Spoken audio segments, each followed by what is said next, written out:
Bonjour mes belles âmes, on se retrouve comme d'habitude pour notre rendez-vous quotidien, un jour, une carte. J'espère que vous allez tous et toutes bien.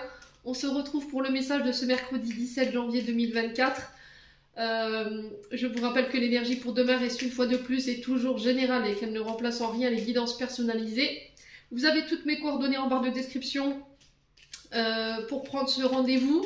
Je vous rappelle que jusqu'au 31 janvier, vous avez des réductions qui vous seront accordées. Donc si vous avez envie de prendre un rendez-vous en mars, mais que vous le prenez en janvier, je vous accorde la réduction. Bienvenue à mes nouveaux abonnés sur la communauté du Souffle d'un Ange by Emily. Merci à tous pour votre bienveillance et votre gentillesse quotidiennement témoignée sur la chaîne. Puis on est parti pour le troisième secteur de cette journée. Donc les signes de feu, Bélier, Lion et Sagittaire. Allez, Bélier, Lion, Sagittaire pour ce mercredi 17 janvier 2023. Allez, Bélier, Lion, Sagittaire. Alors, on a le serpent. Oula, oula. Alors, le serpent qui représente ici, à connotation négative, la jalousie, la manipulation, la médisance, les calomnies. Voilà, je ne veux pas faire de dessin, on parle de personnes vénales avec ces cartes. Donc on fait attention, ça peut être vous qui êtes dans ces énergies-là, donc on fait attention à sa vibration, les loulous. Si vous avez tendance à être dans la manipulation, dans le mensonge, dans la jalousie, il va falloir changer de vibration. En tout cas, c'est le message qui est véhiculé. Vous prenez pas. Je vous ai dit, c'est sans jugement. Je suis juste là pour vous aider à cheminer. Le serpent aussi qui peut avoir pour moi une deuxième connotation, c'est-à-dire la mutation. La transformation, le fait de muer, le serpent change de peau, d'accord? Donc ça peut être un changement au niveau interne, donc ça peut être par rapport à ces vibrations ici que vous émettez en ce moment. Il peut y avoir un peu de stress par rapport à cette mutation, il peut y avoir un peu d'anxiété. Alors je vous montre mon autre deck, la seringue, qui nous parle de tension, de stress. Alors pour certains, on peut me parler de rendez-vous médicaux. Ouais, de rendez-vous médicaux, de petites prises de sang, peut-être d'IRM, de scanner, mais j'ai rien de méchant, ok?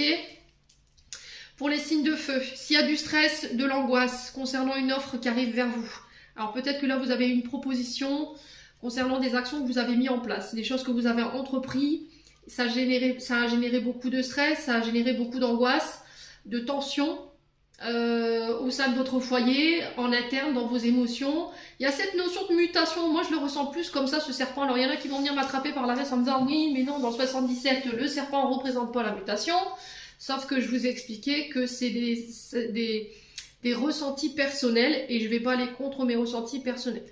Donc c'est propre à chacun cette interprétation. Moi je le ressens plus dans une forme de mutation où on mue, on fait peau neuve et j'ai l'impression que c'est sur le plan professionnel. J'ai un grand oui pour vous par rapport à une offre qui concerne les actions que vous avez entreprises.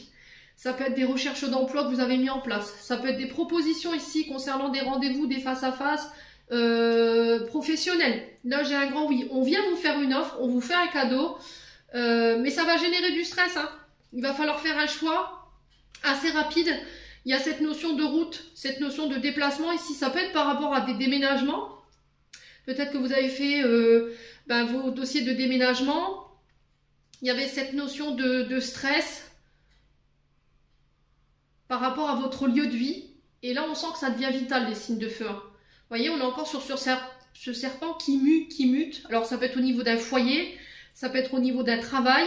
Il y a des communications, mail, téléphone, courrier. Ça peut être le facteur qui vient vous apporter ces nouvelles. Et j'ai cette notion de chance qui vous permet, vous, en tant que signe de feu, de sortir d'une période dite d'enfermement. Ouais. Alors, pour certains, j'ai l'impression que peut-être que vous êtes hospitalisé et vous attendez que des résultats, là, pour pouvoir officialiser une sortie. Ok? Pour d'autres ici, on est sur des... Alors, ça ne parlera pas à tout le monde. Je vous ai dit, je vous transmets les messages en toute bienveillance. Il faut que vous reteniez ça. Pour tous ceux qui étaient emprisonnés par rapport à des problèmes d'addiction, si vous avez été chopé au volant, alcool, drogue, peu importe, ok? J'ai l'impression que là, vous serez libérés. Alors, on peut me parler de garde à vue. Faites gaffe, les loulous, s'il vous plaît. Ne vous mettez pas dans des situations compliquées. On va vous obliger à vous soigner. D'accord? On va vous obliger à suivre un traitement thérapeutique. Alors peut-être un suivi thérapeutique pour pouvoir pallier à cette addiction-là. Mais on vous dit que c'est une chance. Vous voyez, c'est l'univers qui met un drapeau rouge. Il vous prévient une fois en disant attention.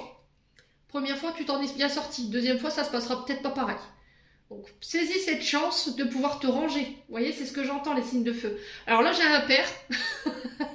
J'ai un père de famille qui est pas content. Alors, j'ai la consonance BER à la fin. Albert ou Hubert.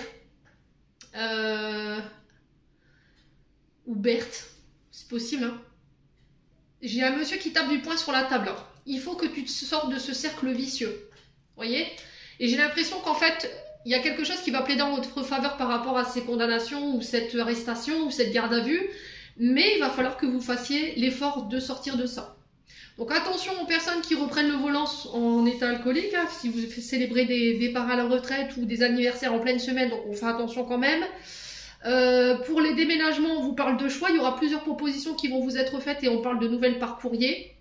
Ça va être une chance pour vous ici de sortir de cette période d'enfermement.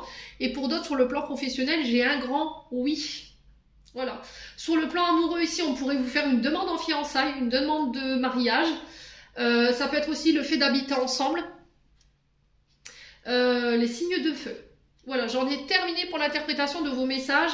J'espère de tout mon cœur les signes de feu qui vibreront en chacun de vous. En attendant, je vous envoie plein de belles énergies. Prenez soin de vous et on se retrouve lors d'une prochaine vidéo.